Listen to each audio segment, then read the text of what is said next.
In this question, we have to determine equivalent resistance between terminals E and B of the network shown the figure. तो इसमें यहाँ पे जो network दिया गया है इसको मैं फ़िलहाल स्टार डेल्टा मेथड से यहाँ पे सॉल्व कर रहा हूँ. तो स्टार डेल्टा मेथड क्योंकि इसमें किसी तरीके का सीरीज पैरेलल मुझे यहाँ पर नहीं दिख रहा है और ऐसे क्वेश्चंस के लिए this method is very very effective और बहुत जल्दी हम इनसे इसका आंसर कैलकुलेट कर सकते हैं. तो इस डायग्राम को मैं जरा एक बार यहाँ पे कुछ ऐसे कन्वर्ट कर लेता हूँ. तो डायग्राम को आप ऐसे कन्वर्ट करके यहाँ पे दिखा सकते हो. तो diagram can be shown like this.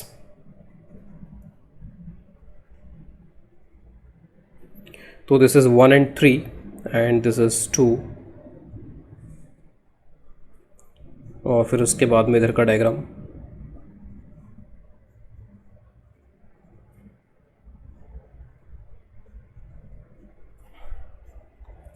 तो 1 3 3 1. तो वैसे तो जो मेथड हम यहाँ पे डिस्कस करने वाले हैं जेई के सिलेबस में नहीं है, लेकिन फिर भी अगर हमें ये पता हो तो we can quickly solve this kind of problem.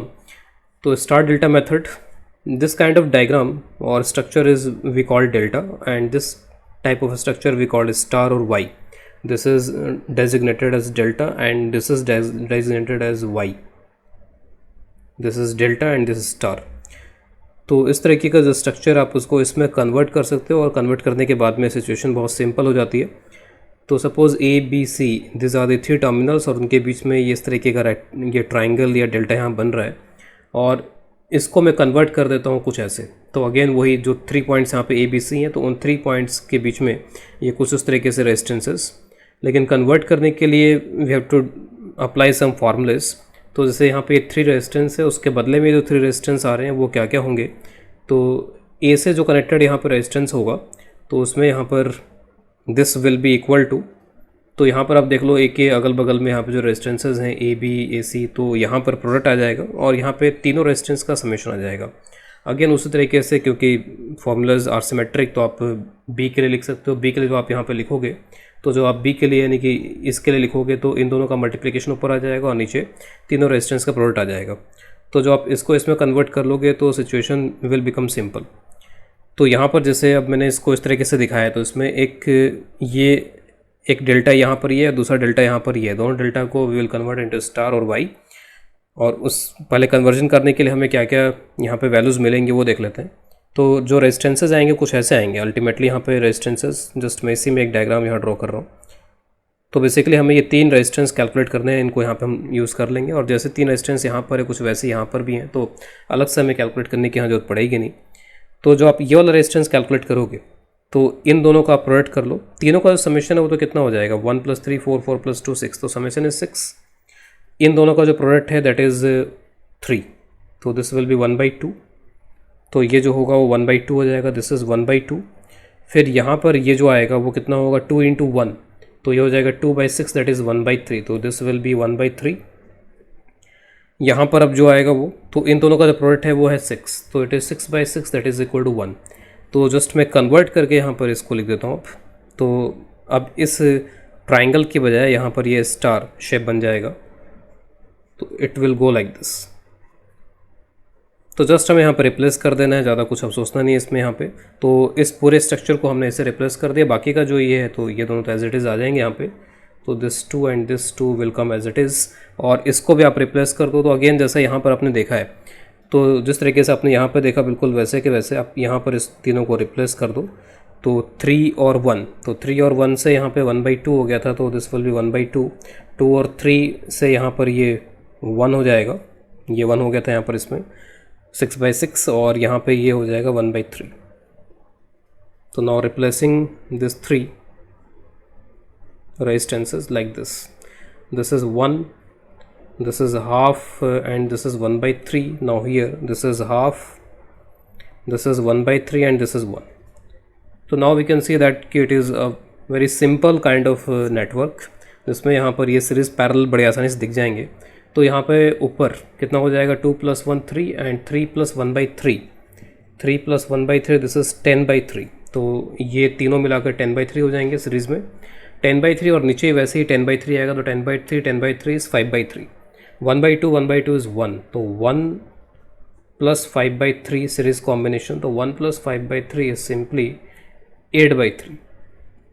तो इसका जो इक्विवेलेंट रेजिस्टेंस होगा वो 8/3 हो जाएगा। इसी क्वेश्चन को एक सेकंड मेथड से सॉल्व कर रहे हैं।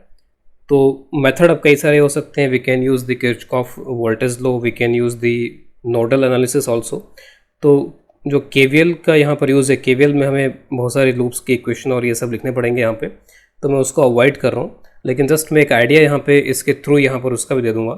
तो नोडल एनालिसिस या केवीएल, उनमें हमें यहाँ पर ऐसा करना होगा, हमें देखना होगा कि क्या कोई सिमेट्री, क्या कोई यहाँ पे सीरीज पैरेलल है, तो आंसर है नहीं। तो फिर हमें केवीएल में जाना पड़ेगा, नोडल एनालिसिस में जाना पड़ेगा इसको सॉल्व करने के लिए। और कोई भी कॉम्प्लेक्स सर्किट, अगर कुछ भी कॉम्प्लेक्स सर्किट है ये, तो इस कॉम्प्लेक्स सर्किट के जो भी टर्मिनल्स हैं, उन टर्मिनल पे हम एक बैटरी कनेक्ट कर देते हैं। लेट्स से 20 वोल्ट की हमने बैटरी कनेक्ट कर दी, और आर इक्वलेंट बाय डेफिनेशन यहाँ पर हो जाता है कि अगर इस बैटरी से ये जो सर्किट है, सर्किट आई करंट अगर ड्रॉ करता है, तो R equivalent by definition of resistance is V divide by I. तो यहाँ पे कितना वोल्टेज हमने अप्लाई कर रखा है डिवाइड बाई क्या करंट इससे सप्लाई हो रहा है सर्किट को, that is R equivalent for this circuit. तो ये जो V है, अब अपने कन्वीनियंस के हिसाब से हम V को कुछ भी ले लें, कोई फ़र्क नहीं पड़ता है। आर इक्वलेंट की कैलकुलेशन में अगर मैं V को 1 ले लेता हूँ तो कैलकुलेशन थोड़ी सिंपल हो जाती है। मुझे 1/i कैलकुलेट करना होगा, तो 1/i कैलकुलेट करना होगा, यानी कि सिंपली i आप कैलकुलेट करो और i कैलकुलेट करके उसका इन्वर्स कर दो, that is 1/i, that will give the R equivalent. तो यहाँ पर मैं अगेन एक बैटरी कनेक्ट कर देता हूँ और बैटरी का वोल्टेज मैं 1 वोल्ट के बराबर यहाँ पर रख देता हूँ। तो एक तो मेथड है कि हम केवीएल से ये करंट निकाल लें डिफरेंट लूप इक्वेशन लिख के, और मैं यहाँ पे बेसिकली यूज़ कर रहा हूँ नोडल एनालिसिस, जो केवीएल से रिलेटिवली इजी होता है, क्योंकि केवीएल में हमें हर एक लूप में इक्वेशन लिखनी होती है, प्लस माइनस का साइन ध्यान रखना होगा वहाँ पे, और उन इक्वेशंस को सॉल्व करना होता है। और जनरली केवीएल से इक्वेशंस ज़्यादा बनती हैं, यहाँ पर इक्वेशंस रिड्यूस हो जाती हैं नोडल एनालिसिस में। तो ये 1 वोल्ट मैं अज्यूम कर लेता हूँ, यहाँ का पोटेंशियल 0 है, तो this point has 0 potential, this point has 0 potential, then this point has 1 volt, and this is also 1 volt, 1 volt. Ultimately we have to find this current, and 1 upon this current will be the resistance of the circuit. अब यहाँ का potential मुझे पता नहीं है कि यहाँ का पोटेंशियल क्या होगा, तो let us assume that this potential is x, और क्योंकि ये रूट डिफरेंट है और ये रूट डिफरेंट है, तो पोटेंशियल यहाँ का और यहाँ का इक्वल नहीं हो पाएंगे, तो इसका पोटेंशियल मैं y के बराबर अज्यूम कर लेता हूँ। लेकिन सर्किट में स्टिल अभी सिमेट्री है, यहाँ पे जैसा इनपुट पे सर्किट दिखाई दे रहा है कुछ हद तक, वैसे ही आउटपुट पे सर्किट दिखाई दे रहा है। आप अगर इस सर्किट को ऐसे उठा करके ऐसे फ्लिप कर दो, ठीक है, ऐसे करके इसको अगर फ्लिप कर दिया तो 1 ऊपर 3 नीचे हो जाएगा, यहाँ पे 3 ऊपर 1 नीचे हो जाएगा। तो जैसा यहाँ पे दिख रहा है वैसा वहाँ पे दिखना लग जाएगा सर्किट यहाँ पर, अगर मैं इसको फ्लिप कर दूँ उठा करके 180 डिग्री से। तो इसका मतलब है कि इनपुट आउटपुट बिल्कुल एक जैसे हैं, जिस तरीके से एंट्री हो रही है उसी तरीके से यहाँ पर एग्जिट होगा। तो जब ये आई करंट यहाँ पे एंटर करता है, तो जिस तरीके से वो इनमें डिस्ट्रीब्यूट होता है, बाहर निकलते समय ये बिल्कुल जैसा यहाँ पे 3 में करंट होगा वैसे इस 3 में करंट होगा, जैसे यहाँ पे इस 1 में करंट है वैसे इस 1 में करंट यहाँ पर रहेगा। तो अगर मैं बोलता हूँ कि इसमें करंट और इसमें करंट सेम है, तो इसमें और इसमें करंट, सॉरी इसमें करंट और इसमें करंट सेम है, इसमें करंट और इसमें करंट यहाँ पर सेम है। इसका यूज़ करते हुए हम इन पॉइंट्स का पोटेंशियल लिख पाएंगे। अब आप देखो कि यहाँ पर ये जो 1 ओम है, मैं बोलता हूँ कि इस 1 ओम में वही करंट होगा ड्यू टू सिमेट्री। तो इस 1 ओम में जो करंट है वो कितने पोटेंशियल डिफरेंस से हो रहा है यहाँ पर, 1 - x, और उससे कुछ मान लीजिए इस डायरेक्शन में करंट जाता है, लेट्स से सपोज इस डायरेक्शन में करंट जा रहा है यहाँ पे, तो 1 - x पोटेंशियल डिफरेंस है। 1 - x डिवाइड बाई i इस डायरेक्शन के करंट को रिप्रेजेंट कर रहा है। अब यहाँ पर इधर का पोटेंशियल तो 0 है, लेकिन पोटेंशियल डिफरेंस तो वही होना चाहिए, तो पोटेंशियल डिफरेंस वही होना चाहिए, तो यहाँ का 0 है तो यहाँ का 1 - x हो जाएगा। अगर यहाँ का 1 - x होगा तो potential difference will be 1 - x। इसी तरीके से इस पे पोटेंशियल डिफरेंस 1 - y है, तो यहाँ का पोटेंशियल डिफरेंस भी 1 - y होना चाहिए, तो यहाँ का पोटेंशियल 1 - y हो जाएगा। तो हर एक पॉइंट, हर एक नोड के हमने पोटेंशियल लिख लें। नोडल एनालिसिस में ये करना होता है कि जितने भी रेजिस्टेंस हैं सबके अक्रॉस हम पोटेंशियल डिफरेंस लिख पाएँ, या तो नोन या अननोन जैसा भी है, तो उसके अकॉर्डिंगली हमें वेरिएबल्स अज्यूम करने पड़ रहे हैं x और y। तो वी हैव 2 वेरिएबल्स नाउ, और इन 2 वेरिएबल्स के लिए वी नीड 2 इक्वेशंस, और इक्वेशंस के लिए जंक्शन लॉ का हम यूज़ करेंगे कि किसी भी एक जंक्शन पे जो अलजेब्रिक सम ऑफ करंट है that will be equal to 0। और इस इक्वेशन को लिखने के लिए लिखते समय आप अज्यूम कर लो कि करंट किसी भी जंक्शन पे जंक्शन लॉ लिखने में ज़्यादा इजी रहता है कि हम यहाँ पर उस जंक्शन से करंट को एक ही डायरेक्शन में अज्यूम कर लें। और सपोज़ जनरली मेरी टेंडेंसी होती है कि मैं आउटवर्ड डायरेक्शन में करंट को अज्यूम कर लेता हूँ। ऑब्वियसली कैसे भी आउटवर्ड नहीं हो सकते, कुछ उसमें से पॉजिटिव हो जाएंगे, कुछ नेगेटिव हो जाएंगे, दैट विल बी कि सम अलजेब्रिक सम यहाँ पे 0 हो जाए। तो ये मैटर नहीं करता है कि आप कैसे करंट एज्यूम करते हो, आप जैसे एज्यूम करते हो उसके अकॉर्डिंगली आपको यहाँ पर लिखना पड़ेगा इक्वेशन को। तो क्योंकि आपने ऐसे एज्यूम कर लिया है तो let's say I1 I2 I3 अगर ये 3 करंट्स हैं तो तीनों का एक ही जैसा साइन हो जाएगा, लेट्स से पॉजिटिव हो जाएगा, तो I1 + I2 + I3 is equal to 0। और लिखने में हमें ईजी इसलिए रहेगा क्योंकि हम करंट को क्योंकि इधर जाते हुए मान रहे हैं, तो इसका मतलब है कि ये हायर पोटेंशियल है और ये लोअर पोटेंशियल है, वो कैलकुलेट करके अपने आप आ जाएगा कि है कि नहीं है। तो x - 1 ये पोटेंशियल डिफरेंस हम लिखेंगे, x - 1 डिवाइड बाय 1 कर देंगे, ये करंट हो गया। इधर जाने वाला current x - 1 - y divide by 2, यहाँ से नीचे जाने वाला current x - y by 2, this is equal to 0। Summation will be equal to 0। आप देख सकते हो इसमें जो y है वो यहाँ से कैंसिल हो जाएगा, और यहाँ पर अगर आप x की कैलकुलेशन करो तो x यहाँ से 3/4 आ जाएगा। तो बहुत इजी कैलकुलेशन है, x will be equal to 3/4। इस तरीके से मैं इस नोड को लेकर के यहाँ पे जंक्शन लो की इक्वेशन लिखता हूँ। तो यहाँ से भी अगेन वही बाहर जाते हुए करंट्स को मैं ज़ूम कर रहा हूँ।